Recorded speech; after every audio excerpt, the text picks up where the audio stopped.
Iran और Israel में तनातनी जारी है। आज ईरान के एक फैक्ट्री के अंदर अटैक हुआ है और इतलात इब्तदाई तौर पर यह आ रही है कि दोनों मुल्कों के दरमियान अब कोई बड़ी टसल हो सकती है, क्योंकि ये जो फैक्ट्री के अंदर अटैक हुआ है इससे तकरीबन 133 लोग जो है वो जख्मी हुए हैं। कुछ हलाकतों की भी इतलात आ रही हैं, लेकिन अभी वो कंफर्म नहीं कर सकते ईरान के मिनिस्ट्री ऑफ जो हेल्थ है उनकी जानब से।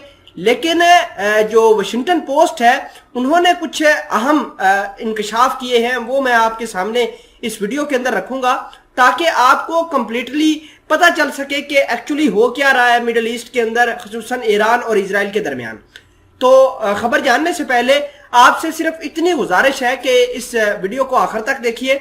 आप हमारा चैनल हसनाट टीवी सब्सक्राइब कर सकते हैं। तो सबसे पहले आप अपनी स्क्रीन पर खबर देखिए। ये वाशिंगटन पोस्ट का आर्टिकल है जिसके अंदर लिखा है कि scores injured in explosion at chemical factory. देखिए कि ये केमिकल फैक्ट्री जो है ये फिरोजाबाद का इलाका है जहां पर ये अटैक होता है, और फार्स प्रोविंस है इनका, ईरान वालों का, जहां पर अटैक हुआ है। तकरीबन 770 किलोमीटर तेहरान से दूर है। नाजरीन ग्रामी, इतलात ये हैं कि इस जो फैक्ट्री के अंदर अमोनियम के टैंक्स पड़े थे वो तबाह किए गए हैं। अब देखिए कि अमोनियम के टैंक्स जो हैं वो किस लिए इस्तेमाल होते हैं। देखिए, अमोनियम गैस इस्तेमाल की जा सकती है बम बनाने के लिए, और ईरान और इजराइल की टसल आप सभी जानते हैं कि कितना ये मिडल ईस्ट के अंदर खलबली मची हुई है।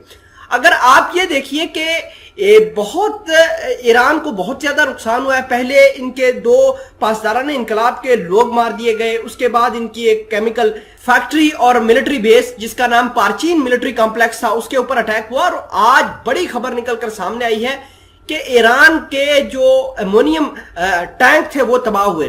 खैर, आपको ये बता दें कि अगर हम मिनिस्ट्री ऑफ हेल्थ डिपार्टमेंट की बात करें तो वो बता रहे हैं कि तकरीबन 133 लोग से ज्यादा जो है वो हॉस्पिटल के अंदर एडमिट किए गए हैं। इससे पहले कुछ खबरें ये भी सर्कुलेट कर रही थी कि ईरान के कुछ लोग मरे भी हैं इस अटैक के अंदर।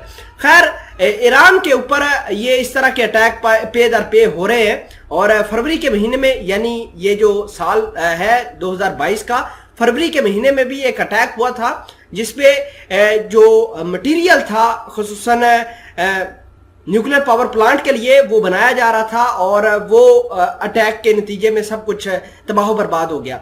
अब ये जो अटैक हुआ है, फिलहाल ईरान ने तो नहीं बताया कि ये इजराइल की जानब से किया गया है, लेकिन मोस्ट प्रोबेबली ये खबर है कि तेहरान को नुकसान पहुंचाने में इजराइल का हाथ है।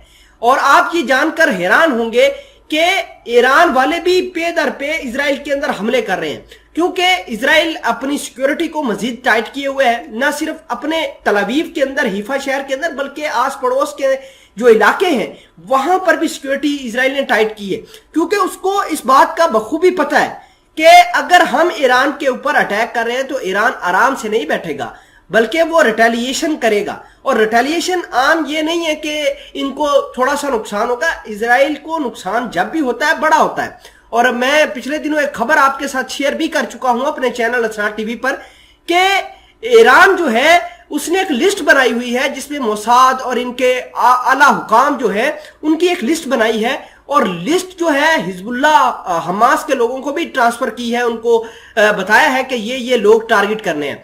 तो देखिए कि मिडल ईस्ट के अंदर टारगेटेड ऑपरेशन शुरू हो चुके हैं।